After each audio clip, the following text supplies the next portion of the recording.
الحمد لله رب العالمين والصلاة والسلام على خاتم النبيين اما بعد فاعوذ بالله من الشیطان الرجیم بسم اللہ الرحمن الرحیم۔ امیر اہل سنت سے خوشبو کے بارے میں سوال جواب۔ یہ رسالہ امیر اہل سنت دامت برکاتہم العالیہ سے کیے گئے سوالات اور ان کے جوابات پر مشتمل ہے۔ دعائے جانشین عطار، یا اللہ پاک جو کوئی 14 صفحات کا رسالہ امیر اہل سنت سے خوشبو کے بارے میں سوال جواب پڑھ یا سن لے، اس کے ظاہر کے ساتھ ساتھ باطن کو بھی معطر فرما اور اسے بے حساب بخش دے۔ آمین بجاہ خاتم النبیین صلی اللہ علیہ وآلہ وسلم۔ درود نہ پڑھنے والے کے لیے ہلاکت۔ ام المومنین حضرت عائشہ صدیقہ رضی اللہ عنہا سحری کے وقت کچھ سی رہی تھیں کہ اچانک سوئی گر گئی اور چراغ بھی بجھ گیا۔ اتنے میں نبی پاک صلی اللہ علیہ وآلہ وسلم تشریف لے آئے۔ چہرہ انور کی روشنی سے سارا گھر روشن ہو گیا حتیٰ کہ سوئی مل گئی۔ ام المومنین رضی اللہ عنہا نے عرض کی، یا رسول اللہ صلی اللہ علیہ وآلہ وسلم، آپ کا چہرہ انور کتنا روشن ہے۔ آپ صلی اللہ علیہ وآلہ وسلم نے ارشاد فرمایا، اس شخص کے لیے ہلاکت ہے جو مجھے قیامت کے دن نہ دیکھ سکے گا۔ عرض کی، وہ کون ہے جو آپ کو نہ دیکھ سکے گا؟ فرمایا، وہ بخیل ہے۔ پوچھا، بخیل کون؟ ارشاد فرمایا، الذی لا یصلی علی اذ سمع باسمی، جس نے میرا نام سنا اور مجھ پر درود پاک نہ پڑھا۔ سوزن گم شدہ ملتی ہے تبسم سے تیرے، شام کو صبح بناتا ہے اجالا تیرا۔ صلو علی الحبیب صلی اللہ علی محمد۔ سوال: نبی کریم صلی اللہ علیہ وآلہ وسلم کی پسندیدہ خوشبو کون سی تھی؟ جواب: مشک کا تذکرہ ملتا ہے کہ پیارے آقا صلی اللہ علیہ وآلہ وسلم نے یہ استعمال فرمائی ہے۔ اگر آج کل کوئی یہ خوشبو استعمال کرنا بھی چاہے تو شاید اصل چیز مشکل سے ملے، کیونکہ اب کیمیکل کی آمیزش بہت زیادہ ہو چکی ہے۔ اصل چیز کا ملنا دشوار ہے۔ امیر اہل سنت دامت برکاتہم العالیہ کے قریب بیٹھے ہوئے مفتی صاحب نے فرمایا، نبی کریم صلی اللہ علیہ وآلہ وسلم جو خوشبوئیں استعمال فرماتے تھے ان میں عود، مشک اور زعفران کا ذکر موجود ہے۔ نیز پیارے آقا صلی اللہ علیہ وآلہ وسلم کی سیرت میں یہ بھی ملتا ہے کہ آپ کو مشک اور عود پسند تھی۔ سوال: کیا الکوہل والے پرفیوم استعمال کر سکتے ہیں؟ جواب: الکوہل والا پرفیوم استعمال کرنے کے حوالے سے علماء کا اختلاف ہے۔ کچھ علماء منع فرماتے ہیں کہ یہ ناپاک ہے اور نہیں لگانا چاہیے۔ ہمارے دارالافتاء اہل سنت کا موقف یہ ہے کہ الکوہل والا پرفیوم پاک ہے، اسے لگانے میں کوئی حرج نہیں ہے اور اسے لگا کر نماز پڑھنے میں بھی کوئی حرج نہیں ہے۔ البتہ جس چیز میں علماء کا اختلاف ہو اس سے بچنا بہتر ہوتا ہے۔ اگر کوئی الکوہل والے پرفیوم سے بچتا ہے تو اچھا ہے، اس کو برا بھلا نہ کہا جائے، یہ تقویٰ ہے۔ سوال: کیا لڑکیاں خوشبو لگا سکتی ہیں؟ جواب: جو لڑکی بالغہ ہے اس کے لیے بہتر یہی ہے کہ وہ گھر کی 4 دیواری میں ایسی خوشبو لگائے جس کا رنگ تو ظاہر ہو مگر اس کی خوشبو نہ پھیلے۔ حدیث پاک میں ہے، مردوں کی خوشبو وہ ہے جس میں بو ہو اور رنگ نہ ہو، اور عورتوں کی خوشبو وہ ہے جس میں رنگ ہو بو نہ ہو۔ اور اگر خوشبو پھیلتی ہے مگر نامحرموں تک نہیں جاتی تو بھی حرج نہیں ہے۔ بہرحال اگر بالغہ گھر میں بھی خوشبو لگائے تو اسے اس بات کا خیال رکھنا ہے کہ وہ نامحرم تک نہ پہنچنے پائے۔ امیر اہل سنت دامت برکاتہم العالیہ کے قریب بیٹھے ہوئے مفتی صاحب نے فرمایا، اسی طرح وہ بچیاں بھی خوشبو لگانے میں احتیاط کریں کہ جو بالغ ہونے کے قریب ہیں۔ امیر اہل سنت دامت برکاتہم العالیہ نے ارشاد فرمایا، ایسی لڑکیاں جو بلوغت کے قریب نہیں ہوتی مگر ان کا کافی قد کاٹ ہوتا ہے، اور اگر یہ خوشبو لگا کر نکلیں تو مرد ان کی طرف کشش کھائے تو ان کا بھی خوشبو لگا کر باہر نکلنے سے بچنا اچھا ہے۔ سوال: مغرب کے بعد عطر لگانا کیسا؟ نیز کیا 4 سے 5 سال کی عمر کے بچوں کو عطر لگا سکتے ہیں؟ جواب: مغرب کے بعد عطر لگایا جا سکتا ہے۔ دن رات میں کوئی ایسا وقت نہیں جس میں عطر لگانا منع ہو۔ 4-5 سال کی عمر کے بچوں، بلکہ 4-5 دن کے بچوں، یہاں تک کہ 1 دن کے بچے کو بھی عطر لگا سکتے ہیں۔ یہ غلط افواہ ہے کہ مغرب کے بعد خوشبو لگانے سے یا بچے کو خوشبو لگانے سے جنات پکڑ لیتے ہیں یا لپٹ جاتے ہیں۔ ایسا کچھ نہیں ہے۔ اگر ایسا ہوتا تو جنات خوشبو کی ساری دکانیں لوٹ لیتے۔ معلوم نہیں ان کو خوشبو پسند بھی ہے یا نہیں۔ فرشتوں کو تو خوشبو پسند ہے۔ امیر اہل سنت دامت برکاتہم العالیہ کے قریب بیٹھے ہوئے مفتی صاحب نے فرمایا، خلیفہ مفتی اعظم ہند مولانا احمد مقدم رضوی نوری صاحب کا بیان ہے کہ حضور مفتی اعظم ہند رحمت اللہ علیہ فرمایا کرتے تھے، بری اور بدبودار چیزوں کی وجہ سے جنات چمٹتے ہیں، خوشبو وغیرہ کی وجہ سے نہیں چمٹتے۔ مغرب کے بعد کچھ دیر کے لیے بچوں اور عورتوں کو باہر نکلنے سے روکنے کی ایک وجہ یہ بھی ہے کہ انہیں یا تو وہ دعائیں یاد نہیں ہوتی جو انہیں ایسی مخلوق سے بچائیں، دوسرا ان کے اندر پاکی کا اتنا اہتمام نہیں ہوتا جس کی وجہ سے جنات وغیرہ چمٹ جانے کا خطرہ ہوتا ہے۔ فرمان مصطفیٰ صلی اللہ علیہ وآلہ وسلم: جب رات کا شروع حصہ ہو جائے یا تم شام پاؤ تو اپنے بچوں کو روک لو، کیونکہ اس وقت شیطان پھیلتے ہیں۔ پھر جب رات کی 1 گھڑی گزر جائے تو بچوں کو چھوڑ دو اور دروازے بند کر دو اور اللہ کا نام لو، کیونکہ شیطان بند دروازے کو نہیں کھولتا۔ حکیم الامت حضرت مفتی احمد یار خان نعیمی رحمت اللہ علیہ فرماتے ہیں، شیطان سے مراد موذی جنات اور موذی انسان دونوں ہیں۔ شام کے وقت ہی بچوں کو اغوا کرنے والے زیادہ پھرتے ہیں۔ مزید فرماتے ہیں، معلوم ہوا جنات و شیاطین کا اثر بچوں پر زیادہ ہوتا ہے، اس لیے بچوں کو نکلنے سے روکا گیا ہے۔ سوال: بعض اسلامی بھائی عین نماز سے پہلے دوسروں کو عطر لگانا شروع کر دیتے ہیں، وہ عطر کبھی موافق ہوتا ہے کبھی نہیں ہوتا، بعض اوقات عطر کی کوالٹی میں بھی فرق ہوتا ہے، اس حوالے سے مدنی پھول عطا فرما دیجئے۔ جواب: یہ عمل مشائخ کے یہاں دیکھا ہے، لوگ لگا رہے ہوتے ہیں، اس میں یہی سمجھ میں آتا ہے کہ اگر عطر موافق نہ ہو تو خود منع کر دے۔ میں نے سیدی قطب مدینہ مولانا ضیاء الدین احمد قادری مدنی رحمت اللہ علیہ کے یہاں دیکھا ہے کہ لوگ عطر لگا رہے ہوتے۔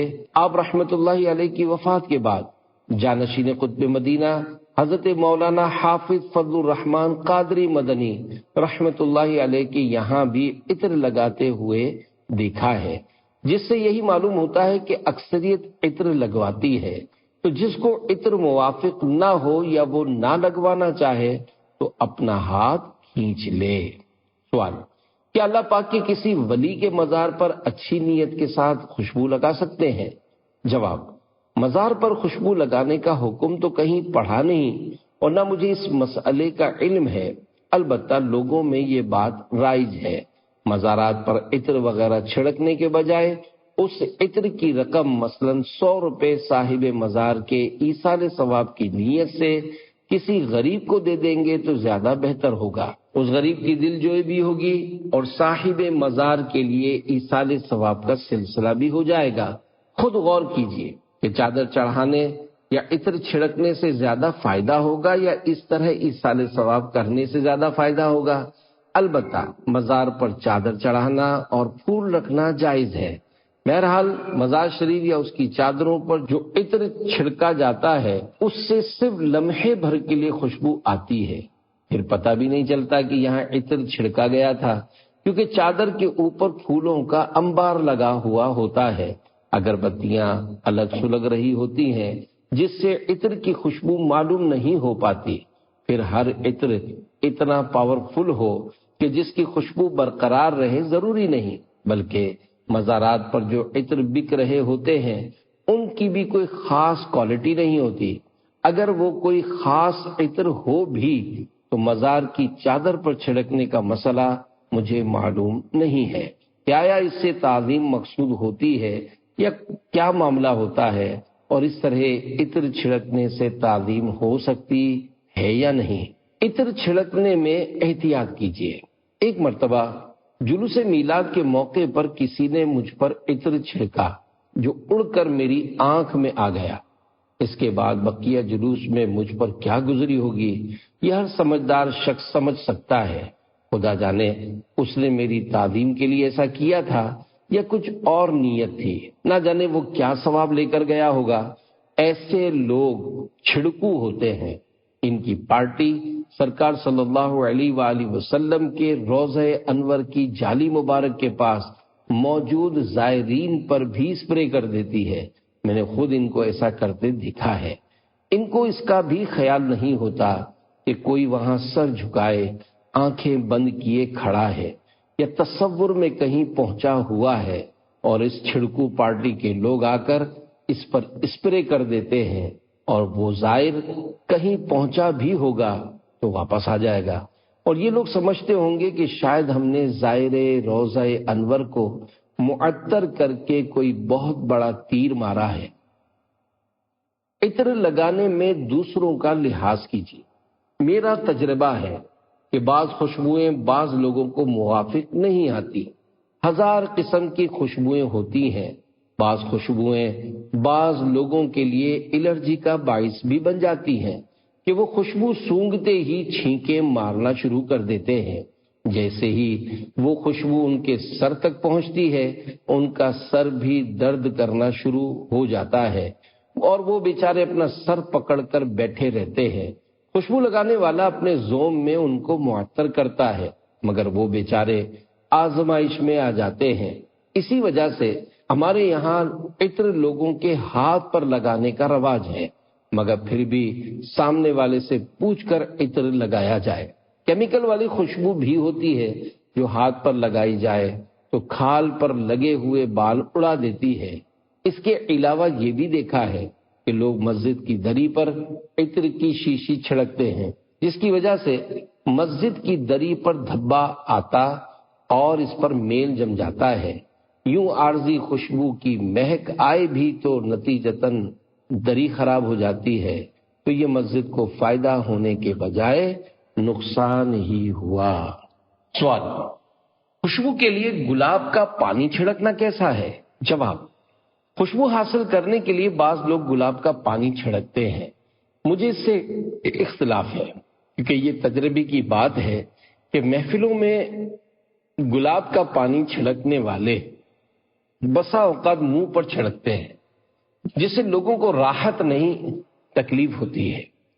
وہ کام کیا جائے کہ جس سے کسی مسلمان کو تکلیف نہ ہو، یہاں تک کہ اگر 1000 افراد کو آپ کی خوشبو سے مزہ آ رہا ہے اور ایک کہتا ہے کہ مجھے تکلیف ہو رہی ہے، تو اسے یہ نہیں کہا جائے گا کہ تم یہاں سے چلے جاؤ، کیونکہ سب کو فائدہ ہوتا ہے اور صرف تمہیں تکلیف ہوتی ہے، بلکہ اگر 999 افراد کو فائدہ پہنچانے میں ایک کو تکلیف پہنچتی ہو تو پھر اس ایک کو تکلیف سے بچانے کے لیے اسی کی رعایت کریں گے، اور بقیہ سب کو اس ہلکی پھلکی راحت سے محروم کرنا پڑے گا۔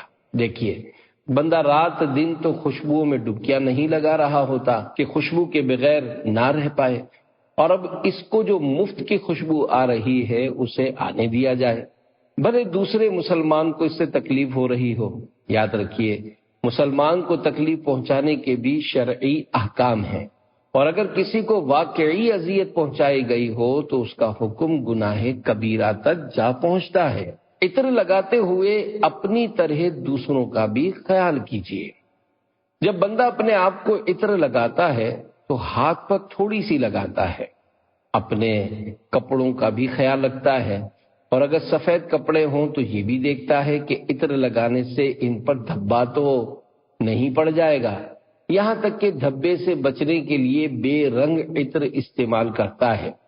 جب عطر استعمال کرتے ہوئے اپنے لیے اتنی احتیاطیں برتی جاتی ہیں تو پھر عوام کا خیال کیوں نہیں رکھا جاتا؟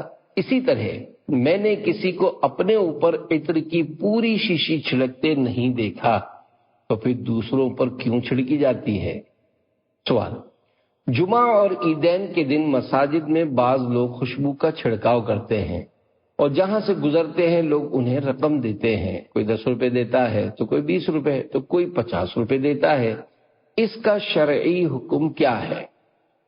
جواب: یہ نئی بات سنی ہے کہ ایسا بھی ہو رہا ہے۔ بہرحال یہ چھڑکاؤ کرنے والا رقم لے یا نہ لے، اس طرح سب پر خوشبو چھڑکنا درست نہیں ہے، کیونکہ ہو سکتا ہے کسی کو اس سے الرجی ہو اور وہ اس سے تکلیف محسوس کرے، پھر اس طرح چھڑکنے میں پرفیوم کا قطرہ کسی کی آنکھ میں چلا گیا تو وہ آزمائش میں آ جائے گا۔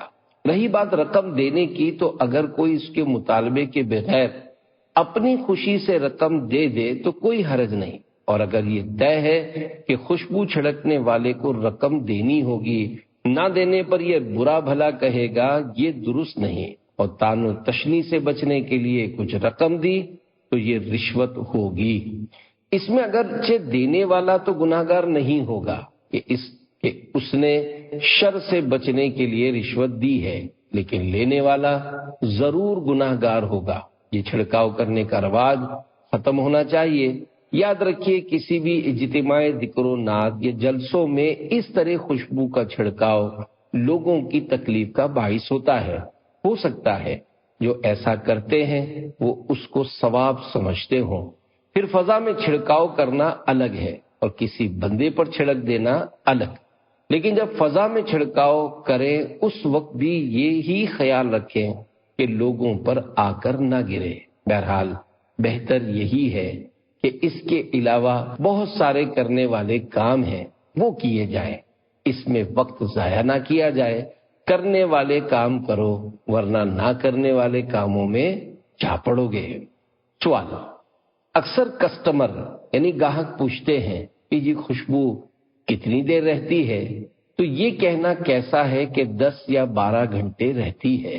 جواب: بعض لوگ خوشبو کے بارے میں یہاں تک مبالغہ کرتے ہیں کہ کپڑے دھو لو گے تب بھی خوشبو نہیں جائے گی۔ بہرحال اگر کنفرم یعنی یقینی پتا ہو کہ خوشبو اتنی دیر رہتی ہے تو پھر بتا دیں۔ میں اس فیلڈ سے کافی وابستہ رہا ہوں۔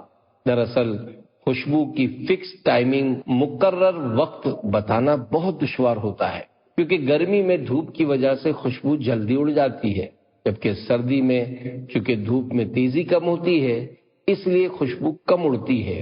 اگر خوشبو کو چولہے پر رکھ دو تو معلوم ہو جائے گا کہ اس کا نام کیا ہے، کیونکہ خوشبو جلنے سے اڑے گی۔ عام طور پر خوشبوئیں اڑ جاتی ہیں کیونکہ ان میں لاسٹنگ یعنی ٹھہراؤ کم ہوتا ہے۔ البتہ بعض خوشبوئیں ایسی ہیں جن میں لاسٹنگ زیادہ ہوتی ہے، ان میں سے ایک سندل بھی ہے۔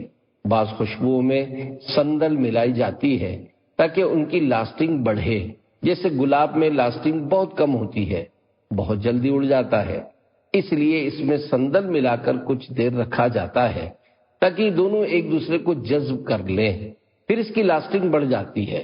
بعض خوشبوئیں زمین میں دفنا دی جاتی ہیں۔ اسی طرح بعض خوشبوؤں کو ملا کر ان کا محلول اور کمپاؤنڈ یعنی مجموعہ بنایا جاتا ہے اور اسے کچھ دن کے لیے رکھ دیا جاتا ہے، تب جا کر وہ تیار اور استعمال کے قابل ہوتی ہیں۔ اب تو تقریباً خوشبوئیں کیمیکل سے تیار ہوتی ہیں، اصلی خوشبوئیں اب نایاب ہیں۔ اگر کوئی کہے گا بھی کہ یہ اصلی خوشبو ہے تو اعتماد نہیں ہوگا، اللہ بہتر جانے۔ بعض خوشبو بیچنے والے لکھ دیتے ہیں کہ یہ سپر کوالٹی، عمدہ معیار کی ہے، حالانکہ اس خوشبو کی کوئی قیمت نہیں ہوتی اور وہ 2 ٹکے کی خوشبو ہوتی ہے۔ یہ لوگ بس اندھی چلاتے ہیں۔ ہر شخص کو سپر کوالٹی کا مطلب بھی پتہ نہیں ہوتا۔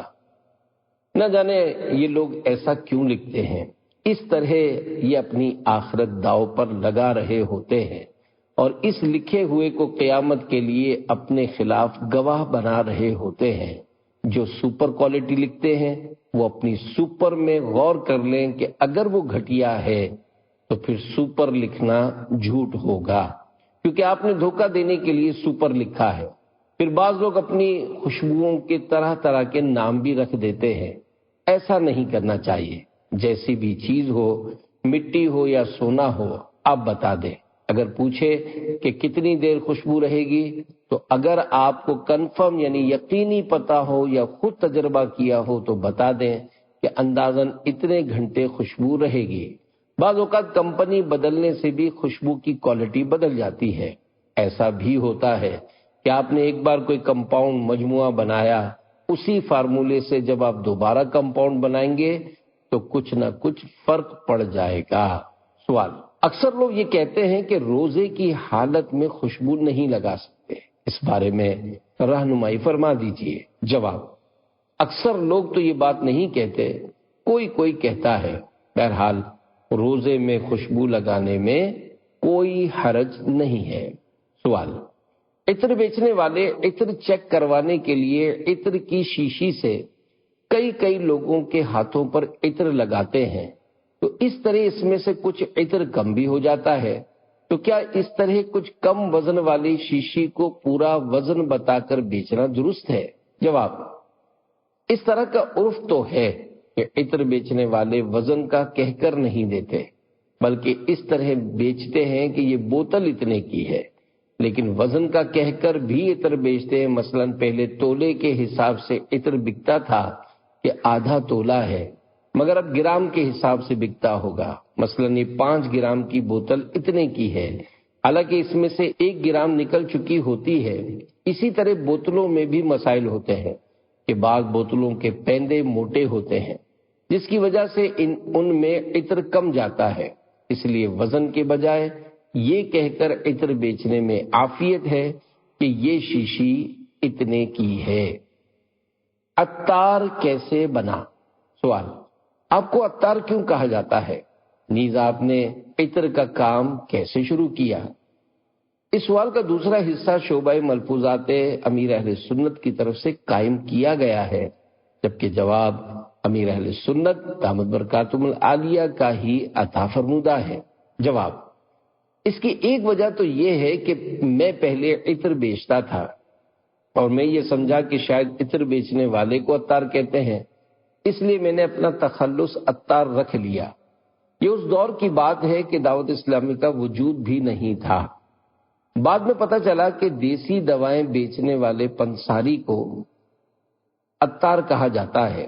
اس کے علاوہ میں نے تذکرۃ الاولیاء کتاب کے مصنف شیخ فرید الدین عطار کا نام پڑھا تو وہ مجھے پسند آ گیا، اس لیے اللہ کے ایک ولی کی نسبت سے یا اولیاء کرام رحمت اللہ علیہم کے تذکرہ نگار کی نسبت سے میں نے یہ تخلص اپنا لیا۔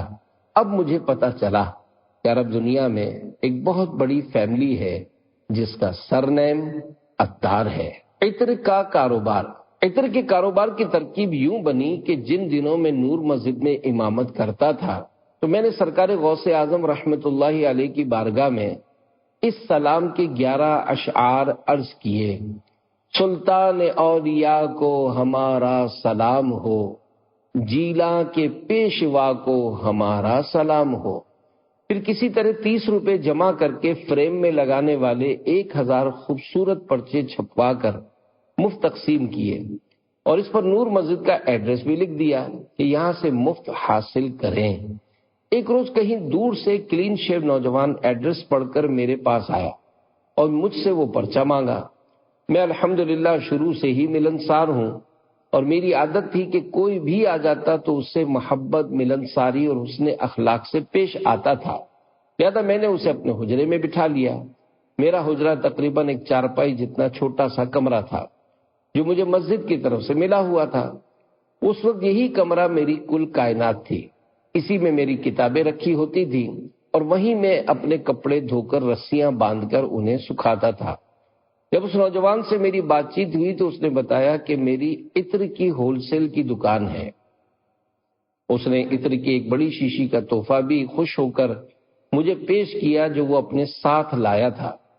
عطر کی دکان سن کر میرے منہ میں پانی آ گیا کہ یہ تو عطر والا ہے اور مجھے ویسے بھی عطر لگانے کا بہت شوق ہے، جب میں نے اسے بتایا کہ مجھے عطر کا شوق ہے تو اس نے مجھے اپنی دکان کا ایڈریس دے دیا۔